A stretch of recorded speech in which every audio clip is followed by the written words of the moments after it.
परमेश्वर का धन्यवाद करते हैं सुंदर दिन के लिए। और आज फादर्स डे है, सभी भाइयों को हैप्पी फादर्स डे। परमेश्वर का हम धन्यवाद करते हैं, पास्टर जी को भी हैप्पी फादर्स डे कि परमेश्वर ने हमारे जीवन में एक पिता को रखा है। हालेलुया। और सबसे बढ़कर हम सब का एक पिता है, वो हमारा परमेश्वर है। हालेलुया। पिता क्या होता है? बच्चों का पालन पोषण करता है, अपने परिवार की देखरेख करता है, अपने बच्चों को पालता है, उनको बड़ा करता है, उन्हें सिखाता है। यदि डांटता भी है तो वो उनके अच्छे के लिए ही होता है। और हम प्रभु का धन्यवाद करते हैं कि परमेश्वर ने पास्टर जी को हमारे जीवन में रखा है एज ए स्पिरिचुअल फादर, वो हमारे जीवन में है और प्रभु के वचन से वो हमारा पालन पोषण करते हैं। हालेलुया। जिसमें हम आत्मिकता में बढ़ते हैं, परमेश्वर के ज्ञान में बढ़ते हैं, परमेश्वर की नॉलेज में बढ़ते हैं और हमें पता चलता है कि हम कौन हैं। प्रभु का धन्यवाद करते हैं और परमेश्वर का धन्यवाद करते हैं कि हमारा स्वर्गीय पिता हमारे जीवन में है और हमारे साथ है। उसने हमें अपने पास बुलाया, हमने उसे नहीं चुना, वचन बताता है उसने हमें चुना, उसने हमारे ऊपर चित्त लगाया। माँ के गर्भ में आने से पहले परमेश्वर ने हमारे ऊपर अपना मन लगाया और हमें अपने पास बुलाया और हमें अपना बेटा और बेटी होने का अधिकार दिया और खुद हमारा पिता बन गया। हालेलुया। धन्यवाद करते हैं परमेश्वर का, प्रभु का आत्मा हमारे बीच में मौजूद है। उसका वायदा है जहाँ 2 या 3 उसके नाम में इकट्ठे होते हैं, वो खुद हमारे बीच में उपस्थित होता है। तो हम विश्वास करते हैं प्रभु हमारे बीच में मौजूद है और हम विश्वास की गवाहियों को सुनते हैं। सभी बहन भाइयों के जीवन में बड़ी अच्छी विश्वास की गवाहियाँ हम सुन रहे हैं। पिछले हफ्ते भी हमने सुनी, उससे पिछले भी सुनी, आज भी सुनी। और हम देखते हैं कि जो विश्वास करता है उसके जीवन में कार्य होता है, जो जैसा विश्वास करता है उसके जीवन में वैसा ही कार्य होता है। परमेश्वर का धन्यवाद करते हैं। लोग गवाहियाँ देते हैं कि वजन घट रहा है और बढ़ रहा है, जैसा वो चाहते हैं, जैसा वो विश्वास करते हैं, जैसा वो बोलते हैं, उनके जीवन में वैसा होता है। और जब लोग गवाहियाँ देते हैं, कुछ लोग हंसते हैं, कुछ लोगों को लगता है ये कैसे पॉसिबल है, ये कैसे हो सकता है, वजन कैसे बढ़ जाएगा बोलने से, या वजन कैसे घट जाएगा। लेकिन जिनके जीवन में होता है उनको पता होता है कि मैंने क्या किया और मेरे साथ क्या हुआ है। ये विश्वास की गवाहियाँ हैं।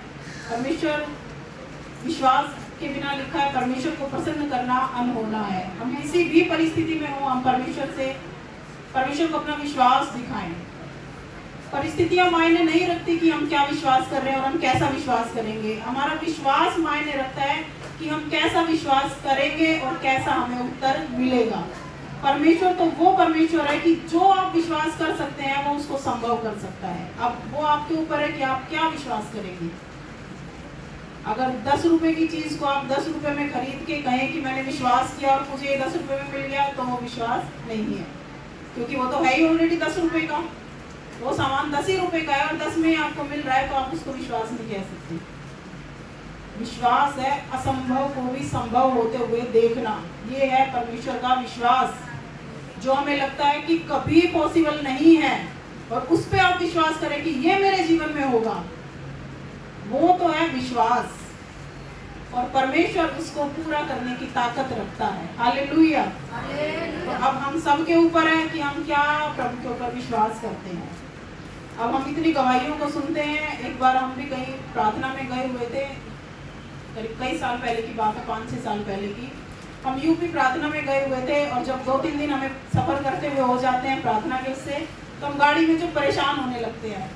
तो एक दिन, तीसरा दिन था और हम एक जगह से दूसरी जगह पे प्रार्थना करने के लिए जा रहे थे और बीच में रेलवे फाटक आ गया। फाटक सबने देखा है, रेलवे का फाटक बंद था और बड़ी भीड़ वहाँ पे लगी हुई थी कि ट्रेन आने वाली थी।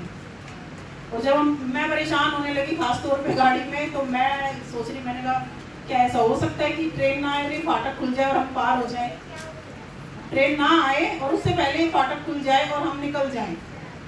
तभी मेरे मन में आया कि विश्वास करने वाले के लिए सब कुछ संभव है। मैंने कहा हाँ प्रभु, मैं विश्वास करती हूँ, क्योंकि तूने कहा जो विश्वास करेगा वो सब कुछ संभव हो जाएगा, वो हो जाएगा। तभी मेरे दिमाग में पवित्र आत्मा ने वचन को डाला कि विश्वास करने वाले के लिए सब कुछ हो सकता है। और मैंने क्या देखा कि वो फाटक खुल गया और गाड़ियाँ सब निकलने लगी, स्टार्ट हो गई निकलनी, और हम भी पार हो गए। ट्रेन नहीं आई थी और हम उस फाटक से पार हो गए। और जब हम थोड़ी दूरी पे पहुंचे तो मुझे ट्रेन का हॉर्न सुनाई दिया इसका मतलब वो फाटक दोबारा बंद हुआ और उसके बाद ट्रेन वहां से आई। हालेलुया। ये विश्वास है। ऐसा मैंने तो नहीं देखा होते हुए कि पब्लिक जो रुकी हुई और ट्रेन और फाटक बिना ट्रेन आए खुल जाए और फिर से वो वापस बंद हो जाए। वो परमेश्वर ने मेरे विश्वास के अनुसार मेरे लिए रास्ता बनाया। प्रभु ने दिखाया, जब हम विश्वास में चलना सीख रहे, प्रभु ने दिखाया जो तू विश्वास करेगी तेरे लिए वैसा हो जाएगा। और वो ट्रेन बाद में आई जब हम वहां से निकल गए। तो ये परमेश्वर का विश्वास है। और परमेश्वर हम सबसे चाहता है कि हम विश्वास का एक जीवन जिए। अब कुछ लोगों के जीवन में गवाहियां हैं, कुछ लोग उन पे हंसते हैं, उनको खुद और जब वो समस्या में पड़ते हैं ना, उनको नहीं पता हमें कहाँ जाना है, हमें क्या करना है, हम कैसा विश्वास परमेश्वर पे करें। लेकिन जिसका विश्वास है उसके जीवन में गवाहियां हैं। तो परमेश्वर के वचन से हम देखते हैं। अब मैंने कोई तैयारी नहीं की थी, लेकिन मैं परमेश्वर से पूछ रही थी, प्रभु मुझे क्या बोल रहा है, पवित्र आत्मा तू मुझे बता। और अचानक मेरे दिमाग में जो वचन आने लगे और मैं सुबह से देख रही हूँ वो चर्चा वहीं जा रही है, विश्वास की तरफ। सारी बातें आज विश्वास ही की तरफ जा रही हैं। तो पवित्र आत्मा ने मुझे भी यही बोलने के लिए दिया कि आज विश्वास के बारे में हम थोड़ा सा सीखेंगे। हालेलुया। तो परमेश्वर का धन्यवाद करते हैं, वो हमारे बीच में है। और प्रकाशित वाक्य में लिखा है कि परमेश्वर का आत्मा आज भी कलीसियाओं से बात करता है। हालेलुया। थैंक यू प्रभु। प्रभु का धन्यवाद करते हैं और वचन निकालेंगे। मरकुस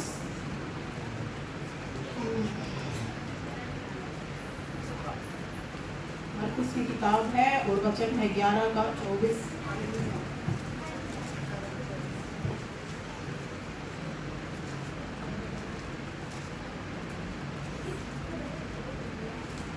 पढ़ेंगे। इसलिए मैं तुमसे कहता हूँ कि जो कुछ तुम प्रार्थना करके मांगो तो प्रतीति कर लो कि तुम्हें मिल गया और तुम्हारे लिए हो जाएगा। हालेलुया। सब लोगों ने वचन को सुना। क्या कह रहा है वचन?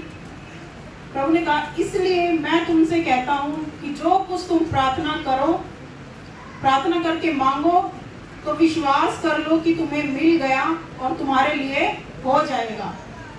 अब प्रार्थना तो हम सब लोग करते हैं, लेकिन वचन में 3 चीजें हैं। एक तो है प्रार्थना करके जो हम मांगते हैं, उसके बाद हमें क्या करना चाहिए? प्रतीति करनी चाहिए, विश्वास करना चाहिए कि मुझे मिल गया है और तब हमारे लिए वैसा हो जाएगा। लेकिन हम क्या गलती करते हैं? जब हम प्रार्थना करते हैं ना, तो फिर हम चेक करते हैं हुआ नहीं। जब हम प्रार्थना करते हैं तो हम पहले देखने लग जाते हैं कि हुआ कि नहीं हुआ। वचन बीच में हम गायब कर देते हैं कि विश्वास करो कि तुझे मिल गया है, तेरे लिए ऐसा हो गया है, उसके बाद तुम्हारे लिए ऐसा हो जाएगा। तो पहले क्या आया? पहले परमेश्वर से प्रार्थना करना, उसके बाद मान लेना। उसके बाद क्या करना? मान लेना कि जो मैंने प्रार्थना की है मुझे वो मिल गया है। और उसके बाद वचन कहता है कि मेरे जीवन में वैसा हो जाएगा। जैसा तुमने प्रार्थना करके विश्वास से मांगा और विश्वास कर लिया, प्रतीति कर ली, जान लिया कि मेरे साथ ये हो गया है, उसके बाद तुम्हारे साथ ऐसा हो जाएगा। यानी पहले क्या है? पहले मानना है, देखना बाद में है। हम क्या करते हैं? प्रार्थना करी और देखना चाहते हैं तुरंत। प्रार्थना करी और तुरंत हम चेक करेंगे हुआ कि नहीं हुआ। बीच वाला हमने गायब कर दिया। जो जरूरी है, परमेश्वर का वचन कहता है मान लो, विश्वास कर लो कि तुम्हारे साथ ऐसा हो गया है और तब तुम्हारे लिए वैसा हो जाएगा। यानी कब होगा? जब मेरा विश्वास उस बात पे आ जाएगा कि मेरे साथ ऐसा हो गया है, तब वो मेरे जीवन में प्रकट होगा। पहले मैं मानूंगी उस चीज को, मुझे मानना पड़ेगा, तब उसका प्रकटीकरण मेरे जीवन में आएगा। परमेश्वर का वचन हमें यही बताता है कि प्रार्थना करो और मानो और तुम्हें मिल जाएगा। जब कोई बीमार होता है यदि, तो वो प्रार्थना करता है प्रभु से और फिर क्या करता है? बीमारी को टटोल टटोल के ढूंढ ढूंढ के निकालने की कोशिश करता है। वो चेक करता है कि मैं ठीक हुआ कि नहीं हुआ। यहाँ पे आपने प्रार्थना कराई, आप चेक करेंगे मैं चंगा हुआ कि नहीं हुआ, मैं चंगा हुआ कि नहीं हुआ। फिर कहेंगे कुछ नहीं हुआ, आपने माना ही नहीं। क्या करना क्या था कि जो कुछ मैंने प्रार्थना की है, परमेश्वर से मांगा है, उस पर मुझे विश्वास करना है, उस पर मुझे जड़ पकड़नी है कि मेरे लिए ऐसा हो गया है। अभी पास्टर जी ने बताया है कि परिस्थितियों से बात करो, सब चीज़ों से बात करो, हर चीज़ से बात करो, जो आपके जीवन में पहाड़ है उनसे बातें करो। और मैं इसमें ये और कहूँगी कि कभी कभी अपने आप से भी बात करो। कभी कभी अपने आप से भी बात करो कि मैं कौन हूँ, मैं कौन हूँ। अकेले बैठ जाओ, जब खाली समय में आप बैठे हो, मनन करो कि मैं कौन हूँ, क्या क्या मेरे पास है।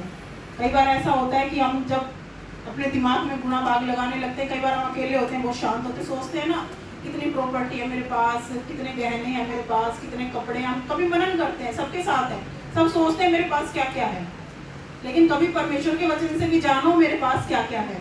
उस चीज पे मनन करो आत्मिकता में कि मेरे पास क्या है, कौन हूँ मैं, और क्या क्या मेरे पास प्रभु ने मुझे दिया है, क्या क्या अधिकार मेरे पास है, और मैं क्या कर सकता हूँ। इस बात पे ज्यादा मनन करो कि कौन है आप। जब आप मनन करेंगे आप पाएंगे, प्रभु ने कहा है जब मैं प्रार्थना करके परमेश्वर से कुछ भी मांगूंगा या मांगूंगी तो मुझे मिल जाएगा। जब मैं मान लूंगी तो वो मुझे मिल जाएगा। ये मेरे पास अधिकार है प्रार्थना करने का। इस चीज पे मनन करें कि मैं कौन हूँ, क्या क्या परमेश्वर ने मुझे दिया है, क्या बनाया है परमेश्वर ने मुझे। अब प्रार्थना करके मुझे क्या करना है, प्रार्थना करके सिर्फ रोना और गिड़गिड़ाना और उसके बाद में अपनी समस्याओं के बारे में बात करना, यही नहीं है। प्रार्थना करके मानना और उसको पा लेना है, ये विश्वास है, ये प्रार्थना का उत्तर है। हालेलुया। बीमारी में जब होते हैं ना तो फिर मैंने कहा लक्षणों को देखते हैं, लक्षण देखे, लेकिन ये कभी नहीं देखा कि प्रभु ने कहा है कि प्रार्थना करा, प्रार्थना की गई है और मैं मान लेती हूँ और मैं इससे चंगी हो जाऊंगी। लक्षण तो रहेंगे, लक्षण है, लेकिन हमें उनके अनुसार नहीं चलना, हमें किसके अनुसार चलना है, उस बात के अनुसार जो परमेश्वर ने हमसे कहा है, उस बात को मान लेना जो परमेश्वर ने हमसे वायदा किया है और अपने वचन में हमें बताया है। हालेलुया। देखते मानते कैसे। हालेलुया। एक परमेश्वर का वचन निकालेंगे, लूका की किताब और उसका 17 अध्याय और उसका 11 से पढ़ेंगे 14 तक।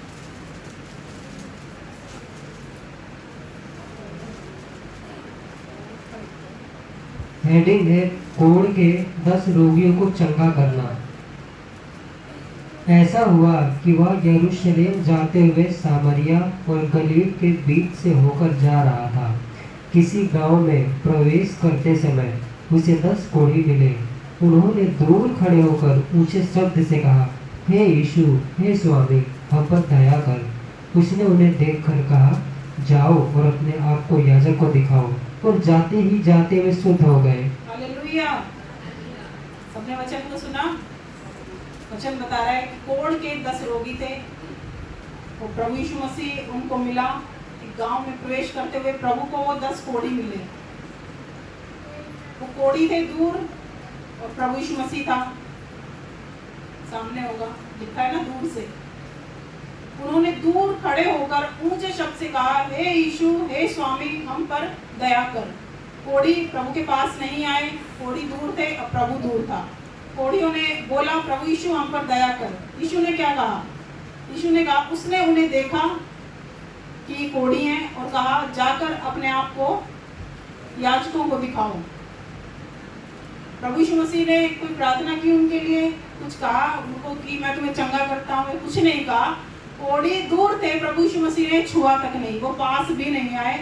और प्रभु ने क्या कहा? वो कोढ़ी थे, परमेश्वर ने नहीं कहा कि तेरा कोढ़ तो बहुत ज्यादा है, तुम्हारा, तुम सब कोढ़ी हो, चलो मैं तुम्हारे लिए प्रार्थना करता हूँ। उसने कुछ नहीं कहा, उसने एक पॉजिटिव बात बोली। उसने कहा, जाओ अपने आप को याजकों को दिखाओ। अब याजकों को क्यों दिखाना था? क्योंकि याजक उस समय में तय करते थे कि ये चंगा है कि नहीं है। कोढ़ से, कोढ़ के रोगियों को पब्लिक से अलग रखा जाता था कि सब में ना कोढ़ फैल जाए। कोढ़ ऐसी बीमारी होती थी। तो याजक जो ना उस पेशेंट को चेक करता था कि ये अब आजाद है, ये चंगा है। तो यीशु ने कहा, जाओ अपने आप को याजकों को दिखाओ। अब 10 कोढ़ियों का विश्वास, क्या महान विश्वास उनका। वो कहा, वो चल दिए। उसने नहीं कहा, प्रभु तूने तो अभी प्रार्थना भी नहीं की, देख कोढ़ है, मैं तो चंगा नहीं हुआ, याजक के पास कैसे जाऊं? याजक के पास कोढ़ी जा नहीं सकता था। उन्होंने कुछ नहीं कहा। उन्होंने क्या सुना? यीशु ने कहा कि याजकों को दिखाओ। उन्होंने उस बात को मान लिया कि मुझे जाके याजक को दिखाना है, बेशक कोढ़ है। उन्होंने 10 कोढ़ियों ने उस बात को मान लिया कि यीशु ने कहा है तो मुझे अब याजक के पास जाना है। वो कोढ़ी थे, उन्होंने कोई सवाल जवाब यीशु से नहीं किया, ना उन्होंने अपने शरीर को चेक किया, अपने लक्षणों को देखा, अपनी बीमारी को देखा कि मैं अभी कोढ़ में हूँ, कोढ़ मेरा चंगा नहीं हुआ, मैं याजक के पास नहीं जा सकता। वो यीशु से कह सकते थे, प्रभु क्या बात कर रहा है, कोढ़ तो अभी है, कैसे जाऊँ याजक के पास? लेकिन उन्होंने ऐसा कुछ नहीं कहा, उन्होंने उस बात को मान लिया और लिखा है जाते ही जाते वे शुद्ध हो गए। हालेलुया। कितनी बड़ी बात है कि उन्होंने यीशु की कही एक बात को मान लिया और जब वो वापस जाते जाते याजक के पास पहुंचे ही पहले ही चंगे हो गए। कैसे चंगे हुए? क्योंकि वो मान लिया उन्होंने उस बात को जो यीशु ने कहा है। यीशु ने जो कहा उन्होंने जस्ट उस बात को फॉलो किया बस। हमें भी यही करना है, जो प्रभु ने कहा है हमें उसको फॉलो करना है, विश्वास की आंखों से उन चीजों को देखना है। मैंने कहा जो कुछ तुम प्रार्थना करो विश्वास कर लो कि मुझे मिल गया है और वैसा हमारे लिए हो जाएगा जैसे इन कोड़ियों के लिए हो गया। ये कोई प्रभु के सामने कुड़कुड़ाए नहीं, बुड़बुड़ाए नहीं, प्रभु इतने दिन की बीमारी है अब कैसे एकदम से जाएगी, नहीं गई, उनके सामने था, लिखा है वो तब शुद्ध नहीं हुए जब वे खड़े थे प्रभु के सामने। जैसे प्रभु ने कहा वो मुड़ के चल दिए याजक के पास जाने के लिए, वो जब चल दिए लिखा है वो जाते ही जाते शुद्ध हो गए। हालेलुया। ये परमेश्वर की कहने की सामर्थ है, ये प्रभु के बोलने की ताकत है। और जो पवित्र शास्त्र में एक एक वचन लिखा गया वो पवित्र आत्मा की प्रेरणा से हर वचन लिखा गया है। ये जो वचन हम पढ़ते और सुनते हैं मानो ऐसा मानो इसको कि यीशु स्वयं आपसे बात कर रहा है। जब आप वचन को पढ़ते हैं ना इस तरीके से पढ़े कि यीशु सामने है और वो आपको ये वचन बता रहा है, ये बोल रहा है आपसे। जब वचन बोल रहा है समझो यीशु बोल रहा है, इस बात को मानो, ये हकीकत है। परमेश्वर का वचन जीवित है। जैसे उन कोड़ियों ने मान लिया और वो जाते जाते शुद्ध हो गए और प्रभु ने उनके लिए कोई प्रार्थना नहीं की थी, उन्होंने क्या किया, उन्होंने प्रतीति कर ली, यीशु की बात की। और परमेश्वर के वचन में हम कितनी बार आपको सिखाते हैं, बताते हैं कि कोई बीमारी में है वो मान ले कि यीशु के कोड़े खाने से मैं चंगा हो चुका हूँ तो वो चंगा हो जाएगा। हम क्या करते हैं, हम वचन जानते हैं, परमेश्वर के वचन की हकीकत को, एक हकीकत को जान लेना और उसको मान लेना आपकी बीमारी को एक चुटकी में आपको आजाद कर देगा उस बीमारी से, दुष्ट आत्मा से। सिर्फ क्या करना है, जानना है परमेश्वर की सच्चाई को और उसको मान भी लेना है। जानने वाला कुछ नहीं प्राप्त करे, ज्ञानी बहुत दुनिया में घूम रहे हैं, लेकिन ज्ञान को क्या करना है, जो विश्वास हमने सीखा है, हमने सुना है, उसको हमें काम में लगाना है। विश्वास जो है लिखा है वचन सुनने से विश्वास बढ़ता है। सुनना मसीह के वचन से होता है और विश्वास जो सुनने से आता है। और मैं कहूँगी कि बोलते रहने से विश्वास बढ़ता है। जब जिस बात को आप बोलते रहेंगे, इस विश्वास के वचन को आप बोलते रहेंगे, आपका विश्वास उसमें आप देखेंगे आप जड़ पकड़ने लगे, आप उसमें बढ़ गए। इसीलिए मैंने कहा कभी कभी अपने आप से बात किया करो कि मैं कौन हूँ। परमेश्वर के वायदों का ध्यान करो, परमेश्वर ने मुझे क्या बनाया है, कौन सा अधिकार मेरे पास है। वचन कहता है कि जो कुछ तू पृथ्वी पर बांध देगा वो स्वर्ग में बांध दिया जाएगा। कभी मनन किया इस बात पे? कभी बांधा अपनी विरोधी जो चीजें आपके विरोध में आती, समस्याएं करते हैं, ये विश्वास का वचन है। हालेलुया। परमेश्वर का धन्यवाद करते हैं। जब हम सीखते हैं तो उसको हमें काम में भी लगाना चाहिए। सीख के यहाँ से चले गए हम ज्ञानी बहुत हो जाएंगे, लेकिन उससे जो चीजें हमें प्राप्त होनी है उसको हम प्राप्त नहीं कर पाएंगे। यदि परमेश्वर के वचन में जो आशीषें हमारे लिए लिखी है, अगर हमें उनको प्राप्त करना है तो हमें उस विश्वास में बढ़ना पड़ेगा और उस हकीकत को जानना और मानना पड़ेगा। जिस दिन आप मान लेंगे ना उस दिन आप आज़ाद हो जाएंगे। मैं जितनी बहनें मेरी यहाँ बैठी हैं जिनके ऊपर दुष्ट आत्माओं का ये कुछ भी है, शैतान इनको परेशान करता है, मैं एक कदम ही अपनी चंगाई से दूर है, सिर्फ एक कदम। अभी परमेश्वर के सेवक ने बताया, क्या तुम नहीं जानते कि तुम पवित्र आत्मा का मंदिर हो, उसका परमेश्वर का मंदिर हो, उसका आत्मा हमारे अंदर वास करता है। जिस दिन इस हकीकत में हम जड़ पकड़ लेंगे कि उसका आत्मा मेरे अंदर वास करता है, तो दुष्ट आत्मा मेरे शरीर में कैसे आ सकता है? कभी सोचो, इस बात को मनन करो। जब सर्वशक्तिमान परमेश्वर मेरे अंदर मौजूद है तो दुष्ट की कोई मजाल है? वो तो दूर से देखकर यीशु को चिल्लाने लगती है दुष्ट आत्माएं, वो अंदर कैसे आ जाएंगी? अंदर कैसे आ जाएंगी? अब वो उस हकीकत को जानो आप कौन हो और उसको मान लो, उसको मान लो। दुष्ट आत्मा मेरे शरीर के अंदर प्रवेश नहीं कर सकता। इसमें आपको मजबूत होना है। इसीलिए हर संडे आपको वचन सुनाते हैं, सिखाते हैं, विश्वास को बढ़ाते हैं, एक दूसरे से हम सीखते हैं, एक दूसरे की गवाहियों से हम सीखते हैं। जब हकीकत हमें पता चल जाती है तो फिर हमें उस पर क्या करना है, उस पर हमें काम करना है, उस विश्वास को फिर हमें काम में लगाना है। लिखा है कि कर्म के बिना जो विश्वास मुर्दा है, जो लहू बहने वाली जो स्त्री थी, जिसको 12 वर्ष से लहू बहने का रोग था, वो लिखा है उसने अपना सारा पैसा अपनी बीमारी में खर्च कर दिया और कोई डॉक्टर उसका इलाज नहीं कर पाया। कोई डॉक्टर उसका इलाज नहीं कर पाया और उसने अपना पूरा पैसा जो उसकी जीविका थी सब कुछ उस बीमारी में लगा दिया। अब ये सुनना पढ़ना तो बहुत आसान लगता है, लेकिन इस बात को कभी अपने आप पे सोचो कि मैं किसी ऐसी बीमारी में अगर हूँ कि मेरा सारा तो पैसा खर्च हो गया, सारी प्रॉपर्टी मेरी बिक गई और कोई डॉक्टर के पास मेरा इलाज नहीं है। इसको सोचो, तब आपको समस्या समझ में आएगी कितनी गंभीर समस्या थी। और उसके बाद उसमें क्या लिखा है, उसने यीशु के बारे में सुना और वो क्या कहती रहती थी, वो कहती रहती थी कि जब मैं यीशु के वस्त्र को छूंगी तो मैं चंगी हो जाऊंगी। अब वस्त्र छूना तो बहुत आसान बात थी। कुछ लोग तो चंगाई को इतना मुश्किल बना देते हैं कि पता नहीं प्रभु मुझे कैसे चंगा करेगा, ये तो बहुत बड़ी समस्या है। कुछ लोग चंगाई को इतना मुश्किल कर देते हैं कि वो सोचते हैं कि तो बहुत गंभीर समस्या है, प्रभु पता नहीं कैसे चंगा करेगा या मुझे क्या करना पड़ेगा इस चंगाई के लिए। अभी तो मैंने इतने दिन उपवास नहीं किए, मैं तो सही से चर्च भी नहीं जाता या जाती, या मेरा विश्वास कमजोर है। चंगाई उन चीज़ों से मतलब नहीं रखती, इन चीज़ों से आपकी चंगाई का कोई संबंध नहीं है।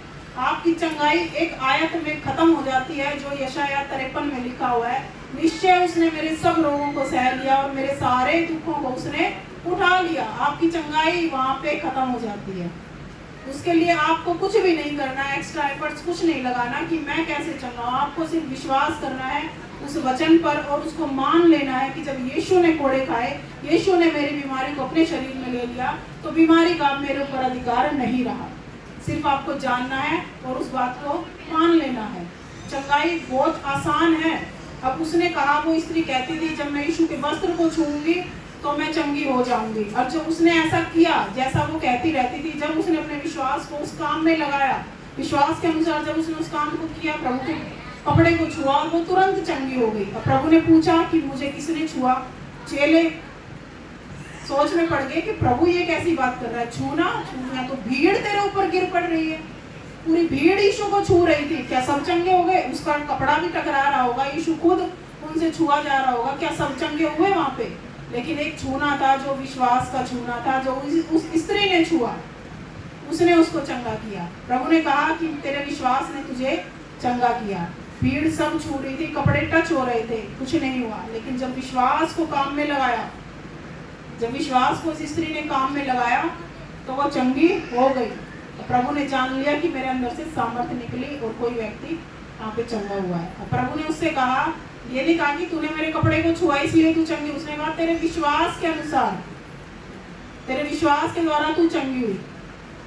तो जैसा आप विश्वास, मैंने कहा जैसा आप विश्वास करेंगे वैसा परमेश्वर आपके साथ करने की सामर्थ्य रखता है। वो सामर्थ्य परमेश्वर है। अब आपके ऊपर आप कितना हाई लेवल का विश्वास करते हैं या बहुत छोटे से शुरुआत कर सकते हैं, लेकिन मैंने कहा जो भी आप विश्वास करेंगे, परमेश्वर ने एक भी बार ये नहीं कहा कि ये मेरे लिए कुछ भी समस्या असंभव है। आप जैसा विश्वास करेंगे वैसा आपके साथ होगा। प्रभु के भवन में आप किस एटीट्यूड के साथ आते हैं, किस विश्वास के साथ आते हैं, वो आपके ऊपर है। जैसा आप सोच के आते हैं, जैसा विश्वास करके आते हैं, आपके साथ वैसा ही होता है। यदि आपको लगता है कि मेरी बीमारी धीरे धीरे चली जाएगी, तो वो धीरे धीरे ही जाएगी। और जिस दिन आप ये सोच के आएंगे कि आज जब मैं परमेश्वर के घर में जाऊंगा तो मेरी बीमारी का आखिरी दिन है, तो वो आखिरी दिन ही होगा। हालेलुया। ये परमेश्वर का विश्वास है। वो कोढ़ी अपने विश्वास के द्वारा चंगे हो गई। जैसे यीशु ने कहा, उन्होंने मान लिया और वो चले गई। बड़ा महान विश्वास उन कोढ़ियों का था और वो कोढ़ जैसी बीमारी से लिखा जाते जाते चंगे हो गए। पहुंचे भी नहीं अभी याजक के पास और चंगे हो गए। जैसा यीशु ने कहा था याजक को, फिर उन्होंने अपने आप को याजक को दिखाया होगा, याजक ने देखा होगा, भाई ये चंगे हो गए, आप ये सबके साथ रह सकते हैं। हालेलुया। परमेश्वर का धन्यवाद करते हैं। एक और चीज देखते हैं, एक और वचन में देखते हैं, यूहन्ना की किताब और उसका 4 अध्याय।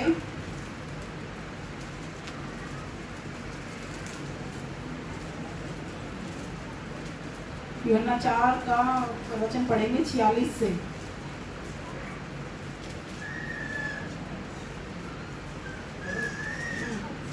हेडिंग है राज कर्मचारी के पुत्र को चंगा करना। तब वह फिर गलील के काना में आया, जहां उसने पानी को दाखरस बनाया था। वहाँ राजा का एक कर्मचारी जिसका पुत्र कफरनहूम में बीमार था, वह यह सुनकर कि यीशु यहूदिया से गलील में आ गया है, उसके पास गया और उससे विनती करने लगा कि चलकर मेरे पुत्र को चंगा कर दे, क्योंकि वह मरने पर था। हालेलुया। वचन देखते हैं कि गलील के काना में था यीशु, और उसके पास एक कर्मचारी आता है, राजा का एक कर्मचारी आया जिसका पुत्र कफरनहूम में था। और यीशु कहाँ था? यीशु गलील में था। और वो जो कर्मचारी था जो वो भी गलील में आया, और पुत्र था उसका कफरनहूम में, दूसरी जगह पुत्र था। और वो यीशु की चर्चा सुन के यीशु के पास वो गलील में आया, उसका पुत्र बीमार था। और उसने उससे विनती करी कि चल कर मेरे पुत्र को चंगा कर दे, क्योंकि वह मरने वाला है। उस पिता ने अपने बेटे के लिए प्रभु से विनती करी कि मेरा पुत्र जो मरने पर है और उसको चल के चंगा कर। यानी उसका पुत्र दूर था और पिता दूर था। आगे देखेंगे। यीशु ने उससे कहा, जब तक तुम चिन्ह और अद्भुत काम न देखोगे तब तक कदापि विश्वास न करोगे। राजा के कर्मचारी ने उससे कहा, हे प्रभु, मेरे बालक की मृत्यु होने से पहले चल। यीशु ने उससे कहा, जा, तेरा पुत्र जीवित है। उस मनुष्य ने यीशु की कही हुई बात की प्रतीति की और चला गया। हालेलुया। क्या कहा? उसने अपने बेटे के लिए विनती की कि मेरे पुत्र को चल के चंगा कर। वो यीशु को अपने पास अपने घर बुलाना चाहता था, जहाँ उसका बेटा बीमार था। और वो चाहता था यीशु वहाँ जाए और उसके बेटे को चंगा करे। प्रभु ने कहा, जब तक तुम चिन्ह और अद्भुत काम नहीं देखोगे तो कभी विश्वास नहीं करोगे। प्रभु ने उससे कहा कि जा, तेरा पुत्र जीवित है। यीशु मसीह ने उससे कहा, तेरा पुत्र जीवित है, जबकि उसका पुत्र क्या था? मरने पर था। और उसका पुत्र उसके पास भी नहीं था कि वो उसको चेक करता। उसका बेटा उसके पास नहीं था कि वो उसको चेक कर लेता। उसका बेटा दूर था और वो पिता दूर था। और यीशु ने उससे कहा, चल, तेरा पुत्र जीवित है।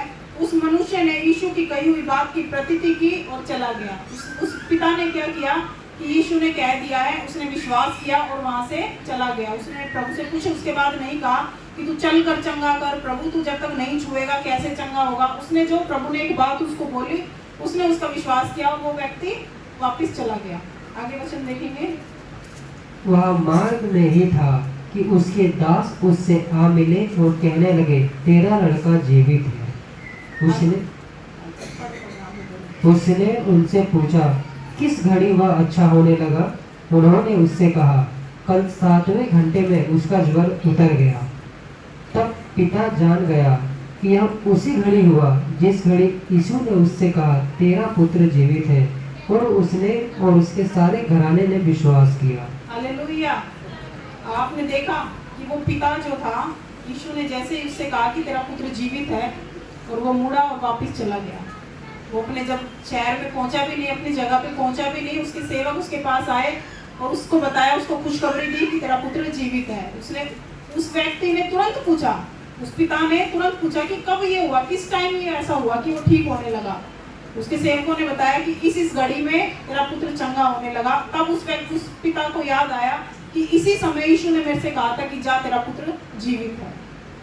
जिस समय यीशु मसीह ने कहा, उसके पुत्र चंगा होने लगा, उसका पुत्र जीवित रहा। क्यों? क्योंकि उस पिता ने मान लिया और वो उस कहने के अनुसार वापस मुड़ के चला गया कि मेरा पुत्र जीवित है। उसने मान लिया, तब उसने देखा कि उसका पुत्र वाकई जीवित है। ये परमेश्वर ने कहा यीशु मसीह ने। तो ऐसे ही हमें भी करना है कि जब हम मान लेंगे, जिस चीज को हम मान लेंगे उसको हम अपनी आंखों से प्रकट रूप में देखेंगे। लेकिन जिस चीज को सिर्फ हम रोते और गिड़गिड़ाते रहेंगे और मानेंगे नहीं, वो मुश्किल है। इस पिता ने देखा कि यीशु ने कह दिया कि तेरा पुत्र जीवित है, उसने कुछ भी प्रभु से नहीं कहा और वो वापस चला गया अपने जगह, जिस जगह पे उसका बेटा था वो वापस वहां पे पहुंचा भी नहीं था। रास्ते में उसको एक गुड न्यूज मिल गई कि तेरा पुत्र जीवित है। तो इसलिए उसने स्मरण किया कि यीशु ने जिस घड़ी कहा था और वो उसका पुत्र उसी घड़ी चंगा होने लगा। तो अब हम कब मानेंगे कि यीशु ने मेरे से कहा है? जिस घड़ी हम मान लेंगे यीशु ने वचन में कहा है मैं चंगा हूं, तो मैं उसी घड़ी से चंगा होने लग जाऊंगा। बात क्या है? मानना। जिस बात पे आप विश्वास करते हो उसको मान भी लेना। इसका पुत्र भी ऐसे ही चंगा हो गया, 10 कोढ़ी भी जाते जाते शुद्ध हो गए, सिर्फ यीशु की बात पे विश्वास किया और उस बात के अनुसार करने लगे। रोना और कुड़कुड़ाना ये प्रभु को पसंद नहीं आता है, जबकि परमेश्वर के वायदे हमारे साथ हैं। स्वयं प्रभु यीशु मसीह हमारे बीच में होता है, हमारे अंदर है उसका आत्मा, उसकी सारी प्रतिज्ञाएं हमारे साथ हैं। अब बात यह है कि उसके वचन पर कौन विश्वास करता है, परमेश्वर के कहने पर विश्वास कौन करता है। पिछले हफ्ते जो हमने एक वचन सुना था, विश्वास रख, मत डर, केवल विश्वास रख, यही वचन था। याईर एक व्यक्ति था, उसकी बेटी मर गई थी और वो यीशु के पास आया था कि मेरी बेटी के लिए प्रार्थना कर, उसे चंगा कर। लोगों ने कहा कि वो मर गई, अब प्रभु को दुख मत दे। अब उसमें प्रभु क्या करेगा, वो तो मर गई। उसके पिता को लोगों ने कहा कि यीशु को अब दुख मत दे, वो मर गई है। लेकिन जब ये सारी नेगेटिविटी थी, तब यीशु ने क्या कहा, एक जगह पे लिखा हुआ है, यीशु ने सबकी बातें अनसुनी कर दी और कहा मरी नहीं सोती है। अच्छा बोलना कोई प्रभु यीशु मसीह से सीखे। मर गई थी, वाकई वो लड़की मर गई थी, तभी लोगों ने आके संदेशा दिया था। यीशु ने कहा मरी नहीं है, सोती है। लोगों की बातें प्रभु को विश्वास में कमजोर कर सकती थी, नेगेटिविटी थी, लेकिन परमेश्वर ने क्या बोला, पॉजिटिव बोला। यीशु मसीह ने कहा कि मरी नहीं है, सोती है, और वो वाकई प्रभु ने उसको जीवित किया। परमेश्वर का धन्यवाद करते हैं कि हम कब उसकी बात को मान लेंगे कि यीशु ने कहा है। व्यक्ति मर गया है ना, मुर्दा पे आदमी का विश्वास घुटने टेक देता है, लेकिन ऐसा होना नहीं चाहिए। यदि किसी के जीवन में परिस्थिति आ जाए, उसके बाद भी परमेश्वर का वचन सर्वोपरि स्थान रखता है। यदि आपको डॉक्टर ने कोई समय दिया है किसी को, भाई तेरी ये बीमारी है, इसमें मुश्किल है कि तू बचेगा या बचेगी, तेरे पास इतना समय है, और आप एक तरफ तो कहें यीशु के कोड़े खाने से मैं चंगा हो चुका हूँ, और एक तरफ आप अपनी वसीयत तैयार करने लग जाएं कि मेरा समय आ गया है, मैं अपने बच्चों को बता दूं क्या क्या किसका है, तो आप दो चित्त के मनुष्य हो। आपका एक विश्वास नहीं है, या तो विश्वास इधर ले जाएगा या उधर ले जाएगा। आप एक तरफ विश्वास की घोषणा कर रहे हैं और एक तरफ आप मरने की तैयारी कर रहे हैं। दो चित्ते मनुष्य के बारे में लिखा है, वो परमेश्वर से कुछ भी प्राप्त नहीं करता। जिसका मन दो चित्ता है ना, दो तरफ जिसका मन जाता है, वो परमेश्वर से कुछ भी प्राप्त नहीं कर सकता। इसलिए हमें अड़िग होना है परमेश्वर की प्रतिज्ञा में। अगर किसी का बंदा कोई भी है, अगर मर भी गया, वो डॉक्टर के शब्द हैं कि ये डेड हो गया है, शी इज नो मोर या ही इज नो मोर, वो मर गया, वो किसके शब्द हैं, वो डॉक्टर के शब्द हैं। परमेश्वर के शब्द तो वो नहीं है। परमेश्वर ने तो हार नहीं मान ली। अब वहां पे एक विश्वास वाला व्यक्ति चाहिए जो उसके लिए अड़ सके। एक तरफ आप वचन की घोषणा करें, एक तरफ लोगों से क्षमा मांगने लग जाएं कि भाई मेरे से जीवन में कोई गलती हो तो मुझे माफ करना, और एक तरफ कहें कि मैं कभी ना मरूंगा और मैं जीवित रहूंगा। तो फिर क्षमा किस लिए, क्योंकि आप दुनिया से जाने वाले हैं इसलिए। तो फिर वचन क्या करेगा, जब आपने ऐसा मान लिया कि मेरा समय आ गया है, बाय बाय सबको, मुझे माफ करना, या मेरी वसीयत बेटा तेरे लिए ये है और तेरे लिए ये है, तो फिर जैसा आपने मान लिया आपके साथ वैसा ही प्रकट रूप में होगा। तो आपको एक तरफ हो जाना है, अपने दिमाग को एक तरफ, अपने शरीर को एक तरफ, अपने दिमाग को भी एक तरफ, और परमेश्वर के वचन को सर्वोपरि स्थान देना। मेरे जीवन में वो होगा जो परमेश्वर के वचन में लिखा है। 2 हफ्ते पहले शायद हमने एक वचन को सुना था, कनान देश के बारे में, जो हमें वचन मिला था कि परमेश्वर ने इजराइलियों से प्रतिज्ञा की थी कि मैं तुम्हें वो देश दूंगा। उत्तम देश था, उसमें दूध और मधु की धाराएं बहती थी। परमेश्वर ने वायदा कर दिया कि वो देश तुम्हारा है। और जब परमेश्वर ने उनको उसका जायजा लेने के लिए भेजा, उसका भेद लेने के लिए उस नगर में घूम के आओ, तो उन इजराइलियों ने क्या किया, जो आंखों से देखा उसके ऊपर ज्यादा विश्वास किया और डरने लगे, कहने लगे वहां तो बहुत बड़े मनुष्य हैं, वो तो इतने बड़े हैं, वो तो वहां तो वो दानव रहते हैं, अनाथवंशी लोग हैं। वो डर गए और रोने पीटने लगे और भूल गए परमेश्वर के वायदे को, जो परमेश्वर ने कहा था कि वो देश मैं तुम्हें दूंगा। और वहां पे 2 लोग विश्वास के थे जो निकले, वो यहोशू और कालेब। उनके अंदर विश्वास का आत्मा, उन्होंने कहा ये दानव हमारे सामने कुछ भी नहीं है, इनके ऊपर हम अब चाहें तो इस देश पे हम कब्जा कर सकते हैं। लेकिन लोगों ने नहीं माना, इजरायली लोग डर गए, वो पूरा आंखों से देखकर चलने लगे, ना कि उस प्रतिज्ञा पे विश्वास किया जो परमेश्वर ने उनसे की थी। उन्होंने उस वायदे को भूल गए जो परमेश्वर ने कहा था। अरे जब परमेश्वर ने कह दिया तो हमें उस पर कब्जा करने से कौन रोक सकता है, कोई रोक सकता है? कोई भी नहीं रोक सकता, लेकिन हमारा विश्वास होना चाहिए ना उस तरीके का। वो इजरायली लोग सारे कुड़कुड़ाए, डर गए, रोने पीटने लगे और कहा हम इन पे कभी कब्जा नहीं कर सकते, हम तो इनसे हारे हुए, हम तो इनके सामने कुछ भी नहीं है, एक छोटी सी टिड्डी के समान है, ये तो बहुत बड़े। उन्होंने क्या किया, वो जो शत्रु था, जो उनके सामने पहाड़ था, वो उसकी महिमा करने लगे, अपने आप को भूल गए कि हम कौन हैं। वो अपने आप को भूल गए और लिखा है उस कनान देश में सिर्फ 2 ही लोगों ने प्रवेश किया, वो यहोशू और कालेब थे। हालेलुया। जिन्होंने विश्वास किया और प्रवेश भी उस देश के अंदर वो 2 ही लोग कर पाए, बाकी सारे इजरायली वहीं मर खप गए। उन्होंने उस प्रतिज्ञा के देश पे कब्जा नहीं कर पाए।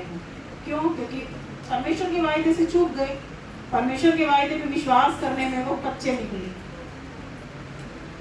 परमेश्वर ने जो उनसे प्रतिज्ञा की थी उसमें वो विश्वास नहीं कर पाए।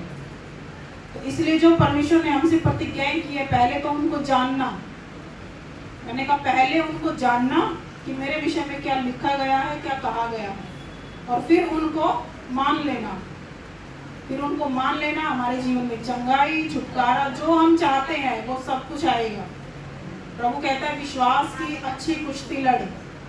किसी और चीज की कुश्ती लड़ने के लिए अब नहीं रह गए, सिर्फ और सिर्फ विश्वास की कुश्ती लड़नी है। विश्वास के योद्धा, विश्वास कभी हार नहीं मानता, विश्वास कभी हार नहीं मान सकता। एलिया जब प्रार्थना कर रहा था, उसने 7 बार सेवक को भेजा, उसने हार नहीं मानी। 7वीं बार में उसका उत्तर आया, 7वीं बार में उसका उत्तर आ गया। वो विश्वास का योद्धा था। हमें भी उसी विश्वास को सीखना है, उस विश्वास में हमें काम करना है। हमें पहले तो परमेश्वर के वायदों पे विश्वास करना है कि जो लिखा गया है वो मेरे लिए है, और फिर उसको मानना है, और फिर उससे उस अधिकार में हमें कब्जा करना है जो परमेश्वर ने हमें अधिकार दिए हैं। तो प्रभु का धन्यवाद करते हैं कि हम सब विश्वास में बढ़ेंगे, विश्वास में हम ग्रो करेंगे, अपने विश्वास को बढ़ाएंगे। और मेरी बहनों से रिक्वेस्ट है, वो अपने आप को जाने वाकई कौन है। ये यहाँ सर्वशक्तिमान परमेश्वर है, यहाँ तो बातों में, हवा में बातें नहीं चल रही, उसका जीवित वचन प्रमाण है, हमारे बीच में मौजूद है। उसने कहा तुम मेरे आत्मा मेरा तुम्हारे अंदर वास करता है, तुम पवित्र आत्मा का मंदिर हो। मैंने कहा इस सच्चाई को अपने अंदर मनन करो, मनन करो। मैं कौन हूँ, मैं कौन हूँ, क्या अधिकार मेरे पास है। इससे क्या होगा, इससे आपका विश्वास जो है ना वो बढ़ेगा। मैंने कहा कि विश्वास सुनने से आता है और बोलने से बढ़ता है, बोलते रहने से विश्वास बढ़ता है। जब आप परमेश्वर की प्रतिज्ञाओं को बोलते रहेंगे, बोलते रहेंगे, बोलते रहेंगे, आप एक दिन देखेंगे कि वो आपके लिए सच्चाई बन जाएगी, आपके लिए हकीकत बन जाएगी।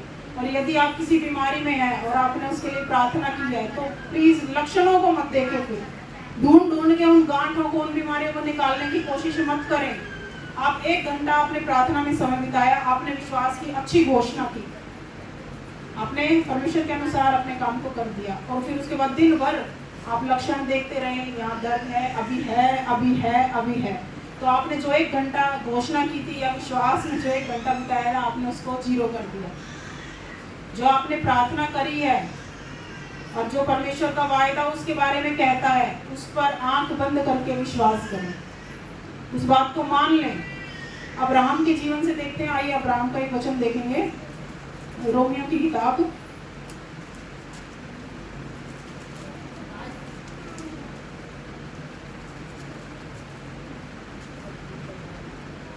और उसका 4 अध्याय और 17 से देखेंगे।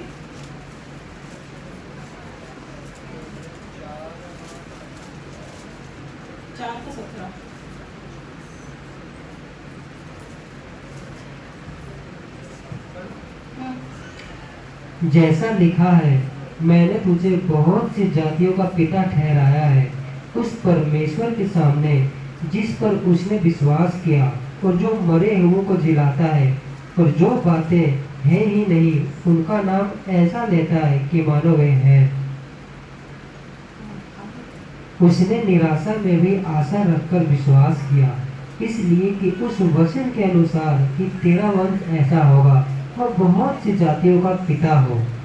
वह जो 100 वर्ष का था, अपने मरे हुए से शरीर और सारा के गर्भ की मरी हुई किसी दशा जानकर भी विश्वास में निर्भर न हुआ, और न अविश्वासी होकर परमेश्वर की प्रतिज्ञा पर संदेह किया, पर विश्वास में दृढ़ होकर परमेश्वर की महिमा की और निश्चय जाना कि जिस बात की उसने प्रतिज्ञा की है वह उसे पूरा करने में भी समर्थ है। हालेलुया। अब्राहम को जो विश्वास का पिता कहा गया है, विश्वास का पिता, अगर विश्वास हम सीखें तो अब्राहम से सीखें। अब्राहम के हम वंशज है। परमेश्वर ने उससे एक बात कही थी कि जैसा लिखा है, मैंने तुझे बहुत सी जातियों का पिता ठहराया है। परमेश्वर ने, जब उसके कोई भी बच्चा नहीं था अब्राहम के, तब परमेश्वर ने अब्राहम से कहा था कि तू बहुत जातियों का पिता मैंने तुझे बना दिया है। और उसके अगर वो हकीकत देखता तो उसकी कोई संतान नहीं थी। परमेश्वर ने कहा था कि तू बहुत जातियों का पिता है, जातियों का, किसी एक दो बच्चे का नहीं, बहुत जातियों का पिता परमेश्वर ने उसको कहा। और अब्राहम अगर अपने शरीर को देखता, अपने जीवन को देखता, अपनी आंखों से देखकर चलता तो उसकी कोई भी संतान नहीं थी। अब सोचो, जिसके एक भी संतान ना हो वो कहे मैं बहुत जातियों का पिता हूँ। परमेश्वर ने उसको कहा, तो उसने क्या देखा कि उस परमेश्वर के सामने जिस पर उसने विश्वास किया, जो मरे हुओं को जिलाता है और जो बातें हैं ही नहीं उनका नाम ऐसे लेता है मानो वे हैं। परमेश्वर की सच्चाई क्या है कि वो मरे हुओं को जिलाता है और उन चीजों को ऐसे बोलता है, उनके नाम ऐसे लेता है मानो वे हैं, जो है ही नहीं, जो चीजें हैं ही नहीं, सृष्टि नहीं है जिनकी, उनको भी वो ऐसे, परमेश्वर ऐसे पुकारता है जैसे वो है। अब्राहम कहता है मैंने उस परमेश्वर पर विश्वास किया। उस पर विश्वास करके उसने क्या किया, उसने निराशा में भी आशा रखकर विश्वास किया। उसने अपने शरीर की सामर्थ्य को नहीं देखा, अपनी उम्र को नहीं देखा। अब्राहम 75 साल का उस टाइम था जब परमेश्वर ने उससे वायदा किया था। 75 साल अब्राहम की उम्र थी जब परमेश्वर ने कहा था कि मैंने तुझे बहुत सी जातियों का पिता ठहराया है। लेकिन अब्राहम ने क्या किया, उसने निराशा थी उसके जीवन में, लेकिन उसने आशा रखकर विश्वास किया, इसलिए कि उस वचन के अनुसार कि तेरा वंश ऐसा होगा कि तू बहुत जातियों का पिता होगा। उसने क्या किया, सिर्फ परमेश्वर के वायदे पर भरोसा किया। परमेश्वर ने कहा कि तू बहुत जातियों का पिता होगा और तेरा वंश ऐसा होगा कि रेत की किन के जैसे होते हैं, उसको कोई गिन नहीं सकता। आसमान के तारे की तरह तेरा वंश होगा जिनको कोई भी नहीं गिन सकता। इतना वंश अब्राहम का होगा। और अब्राहम आंखों से देखता तो उसको कोई संतान नहीं थी, लेकिन उसने क्या किया, परमेश्वर की प्रतिज्ञा पर उसने विश्वास किया और संदेह नहीं किया। और 100 वर्ष का था, अपने मरे हुए शरीर और सारा के गर्भ की मरी हुई की दशा जानकर भी विश्वास में कमजोर नहीं हुआ। अब्राहम से विश्वास सीखें। जो उसके सामने परिस्थिति थी बिल्कुल मरी हुई थी, वो 100 साल का हो गया, 75 साल से 100 का हो गया, कोई संतान नहीं थी, शरीर मरा हुआ नजर आने लगा। और उसकी जो पत्नी थी वो 90 साल की थी, सारा उसका गर्भ लिखा मरा हुआ सा, उसकी दशा हो गई। और लेकिन अब्राहम ने फिर भी क्या किया, विश्वास नहीं छोड़ा। उसने विश्वास नहीं छोड़ा, उसने परमेश्वर की प्रतिज्ञा पर संदेह नहीं किया, वरना अब्राहम भी खाली आदि रह जाता। उसने लिखा है कि उसने विश्वास में वो निर्बल नहीं हुआ और ना अविश्वासी होकर परमेश्वर की प्रतिज्ञा पर संदेह किया। जब संदेह आने लगे, आप सोचो आप अविश्वासी के समान है। जब परमेश्वर की प्रतिज्ञा पर संदेह आने लगे ना, आप सोचो आपके पास विश्वास नहीं है, क्योंकि लिखा है ना अविश्वासी होकर, ना उसने अविश्वासी होकर परमेश्वर की प्रतिज्ञा पर संदेह किया। वो अविश्वासी ने, उसने विश्वास को नहीं छोड़ा, उसने कोई संदेह नहीं किया। उसने कहा प्रभु ने जो कहा है मैं उसको मान लेता हूँ, मेरे साथ ऐसा ही होगा। अब कब होगा ये अब्राहम ने नहीं सोचा। अब्राहम दिमाग लगाता तो कुड़कुड़ाता, अरे 25 साल हो गए प्रभु, क्या तेरे लिए इतना मुश्किल है? इतने साल हो गए मुझे इंतजार करते हुए, मेरा शरीर मरा हुआ हो गया, मेरी पत्नी मरी हुई होगी। लेकिन वो कुड़कुड़ाया नहीं, लिखा उसने कोई अपने विश्वास को नहीं छोड़ा और परमेश्वर की प्रतिज्ञा पर संदेह नहीं किया, पर उसके उल्टा उसने क्या किया, विश्वास में दृढ़ होकर परमेश्वर की महिमा की। वो विश्वास में मजबूत हुआ और ज्यादा मजबूत होकर उसने परमेश्वर की तारीफ की। वो कुड़कुड़ा सकता था लेकिन वो कुड़कुड़ाया नहीं, उसने परमेश्वर की महिमा की और निश्चय जाना, उसने इस बात को मान लिया कि जिसने प्रतिज्ञा की है वह उसे पूरा करने में भी समर्थ है। उसने परमेश्वर पे कोई संदेह नहीं किया। उसने कहा पिता तूने कहा है ना, मैं विश्वास करता हूँ तो इसको पूरा करने की सामर्थ्य रखता है। और उसने बिल्कुल कोई संदेह नहीं किया। इस कारण यह उसके लिए धार्मिकता गिना गया। परमेश्वर का मित्र कहलाया अब्राहम और उसका धर्मी होना गिना गया उसके विश्वास के द्वारा। तो लिखा है उसका पुत्र हुआ। और हम सब, और वो वायदा परमेश्वर का पूरा होते हुए हम आज भी देखते हैं। कैसे? क्योंकि हम सब अब्राहम के वंश कहलाए जाते हैं, हम अब्राहम के वंश गिने जाते हैं। तो कितनी जातियों का पिता वो हुआ ना, कैसे हुआ? सिर्फ अपने विश्वास के द्वारा। उसने विश्वास को नहीं छोड़ा, शरीर से नहीं चला, आंखों से देखकर नहीं चला, परमेश्वर की प्रतिज्ञा पर आंख बंद करके उसने भरोसा किया, वो विश्वास से चला। इसीलिए हमें भी विश्वास से चलना है। शरीर क्या कह रहा है, लक्षण क्या कह रहे हैं, डॉक्टर क्या कह रहा है, पड़ोसी क्या कह रहे हैं, आपको उस बात पे ध्यान ना देकर परमेश्वर क्या कह रहा है, आपको उस बात में ध्यान देना है। यदि प्रभु के पास हम आए हैं और उसकी प्रतिज्ञाओं पे विश्वास नहीं कर पाए तो हम प्रभु से कुछ नहीं ले सकते, क्योंकि यहाँ पर हमारी सभा में इकट्ठा होना सबसे मेन हिस्सा है परमेश्वर का वचन। उसी के लिए हम यहाँ पर संगति करते हैं, बांटते हैं वचन को, एक दूसरे से सीखते हैं, एक दूसरे के विश्वास से विश्वास में हम बढ़ते हैं। इसीलिए कोई भी संदेह अपने पास ना आने दें। याद करें तो सिर्फ परमेश्वर के वचन को और अपने आप को कि मैं कौन हूँ। बीमारी को भूल जाओ। पहाड़ों पे, पिछले हफ्ते हमने गाना गाया था ना, पहाड़ों पे जो है ना मसीहा के जो दीवाने होते हैं वो हंसते हैं, वो रोते नहीं है। पहाड़ उनके जीवन में यदि है, बीमारियां हैं, कोई भी ऐसा पहाड़ अगर आपके जीवन में खड़ा है जो आपको लगता है कि ये बड़ा मुश्किल है जाना, उसके विषय में नहीं रोना, उन पे हंसते हैं। कैसे हंसते हैं? ये है अभी लेकिन बना नहीं रहेगा। हालेलुया। ये समस्या अभी मेरे जीवन में है लेकिन मेरा विश्वास है कि ये बनी नहीं रह सकती, इसका अधिकार नहीं है, इसलिए पहाड़ों पे हंसते हैं, है ना। तो अपनी समस्याओं के ऊपर मुस्कुराना शुरू करें। रोना और कुड़कुड़ाना इजराइलियों को नष्ट कर दिया उसने, कनान में प्रवेश नहीं कर पाए। विश्वास की आत्मा में मजबूत हो, यहोशू और कालेब की तरह, जैसे उन्होंने कनान में प्रवेश किया, हम भी अपनी आशीषों में प्रवेश कर चुके हैं। सिर्फ परमेश्वर के वचन को जानना, मैंने कहा उसको जानना और उसको मानना आपको आपकी आशीष में लेके जाएगा। हालेलुया। धन्यवाद करते हैं परमेश्वर का। तो मैं फिर से यही कहूंगी कि विश्वास करें, परमेश्वर की प्रतिज्ञाओं पे मनन करें। अकेले में बैठ के अपने बारे में, अपनी प्रॉपर्टी का हिसाब किताब लगाना बंद करें और आत्मिक अधिकारों को, हथियारों को देखें परमेश्वर ने आपको क्या क्या दिया है, तब आप इस युद्ध को लड़ पाएंगे। हालेलुया। धन्यवाद करते हैं परमेश्वर का। Thank you Prabhu. हालेलुया। प्रभु को महिमा दें।